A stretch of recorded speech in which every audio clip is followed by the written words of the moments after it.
Imaginez ceci, vous travaillez dur chaque mois, mais à la fin votre compte bancaire est toujours vide. Vous vous demandez, où est passé tout mon argent? Maintenant, imaginez un autre scénario. Vous avez toujours le même salaire, mais cette fois-ci, vous réussissez à mettre de l'argent de côté, mois après mois. Vous vous sentez enfin en contrôle de votre vie financière. Ce n'est pas de la magie, c'est juste une question de méthode.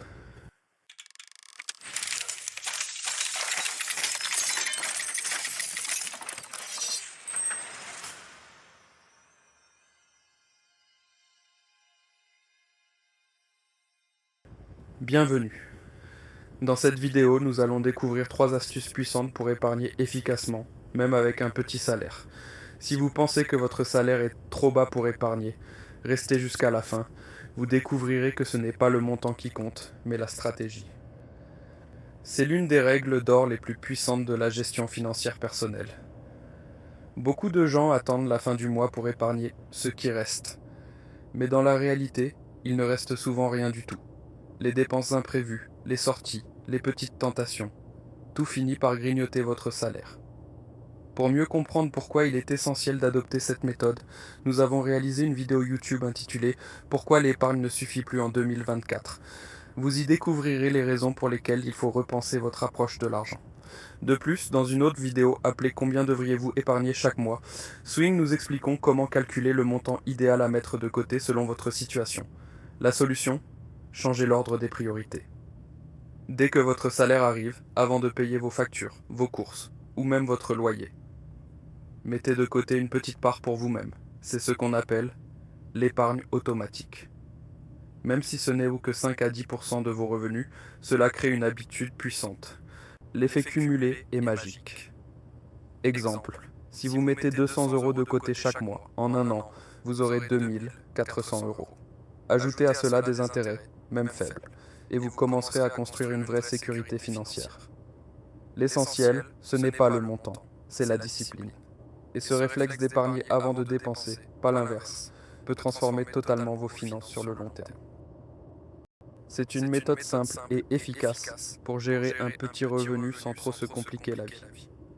Pour ceux qui veulent en savoir plus sur cette technique, nous avons fait une vidéo YouTube intitulée Les 50-30-20, la méthode simple pour gérer son budget. N'hésitez pas à la regarder pour un aperçu complet et des conseils pratiques.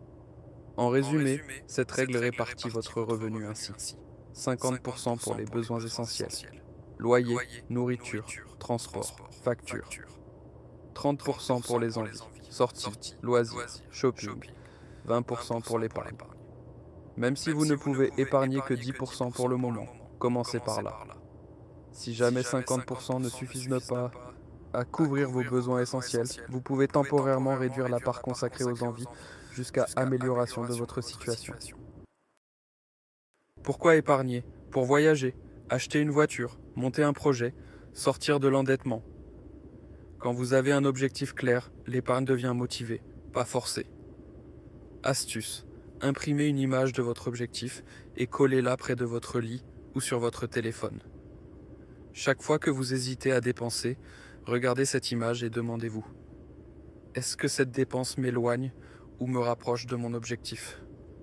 Fixez aussi des objectifs SMART, spécifiques, mesurables, atteignables, réalistes, temporels, par exemple en 6 mois.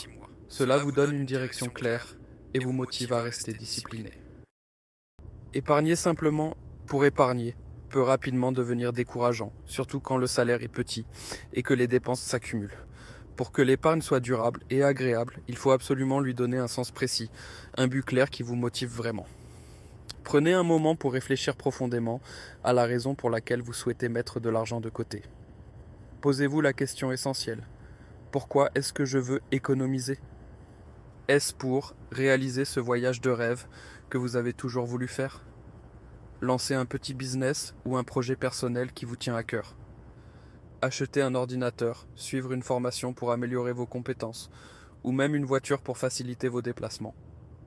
Constituer une réserve d'urgence, une sécurité financière en cas de coup dur ou d'imprévu. Une fois votre objectif défini, écrivez-le noir sur blanc. Affichez-le quelque part où vous le verrez souvent, comme sur le mur de votre chambre, sur le miroir de la salle de bain ou dans votre téléphone. Visualisez-le régulièrement. Chaque fois que vous sentez l'envie de dépenser sans réfléchir, rappelez-vous que chaque euro que vous refusez de dépenser est en fait un pas concret vers la réalisation de ce rêve.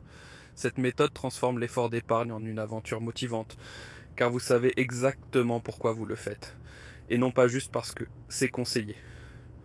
Pour mieux comprendre comment appliquer ces conseils et rester motivé, n'hésitez pas à consulter les vidéos que nous avons réalisées sur le sujet.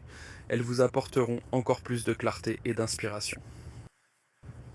Quand on a un petit salaire, épargner peut sembler difficile, mais il existe plusieurs astuces simples pour augmenter vos économies, en plus de réduire vos dépenses habituelles. Même avec un salaire modeste, vous pouvez générer un petit revenu supplémentaire chaque mois. Par exemple, vendez en ligne des vêtements ou objets que vous n'utilisez plus. Utilisez des plateformes comme Facebook, Marketplace ou Deuxième Main pour trouver des acheteurs facilement. Vous pouvez aussi proposer des services selon vos compétences, babysitting, traduction, rédaction ou des tâches freelance sur des sites comme Upwork ou Freelancer. Si vous avez des connaissances en design graphique, montage vidéo ou gestion des réseaux sociaux, ce sont des domaines très demandés. Chaque centime gagné en plus peut être mis directement dans votre épargne, ce qui accélère vos progrès. Choisissez une semaine ou un mois pendant lequel vous ne dépensez rien d'inutile. Pas de café, sorties, achats impulsifs, ni commandes de repas. Ce défi vous aidera à identifier quelles habitudes vous coûtent vraiment de l'argent sans que vous ne vous en rendiez compte. Vous serez surpris de voir que beaucoup de ces petites dépenses ne vous manquent pas. En plus, cela booste votre motivation pour économiser davantage. Achetez en vrac, évitez les marques trop chères et privilégiez les marchés locaux, où les produits no frais sont souvent meilleurs marchés. Cuisiner chez soi au lieu de commander peut vous faire économiser jusqu'à 100 ou 200 euros par mois, ce qui est énorme quand on a un petit revenu. Optimisez vos coûts fixes facilement. Changez pour des forfaits téléphoniques moins chers, mais adaptés à vos besoins. Économisez sur l'électricité en éteignant les appareils inutilisés et en utilisant des ampoules LED.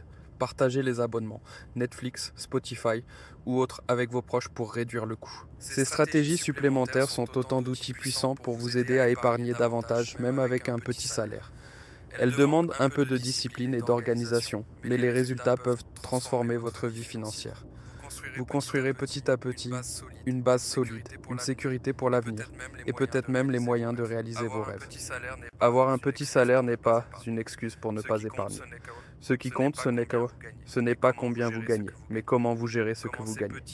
Commencez petit, soyez cohérent, automatisez ce que vous pouvez. Et surtout, soyez patient. L'épargne est un muscle. Plus vous l'utilisez, plus il devient fort. Si cette vidéo vous a motivé, n'oubliez pas de liker, de vous abonner à la chaîne et de partager en commentaire. Quelle est votre plus grande difficulté à épargner? Avez-vous une astuce personnelle à partager avec les autres?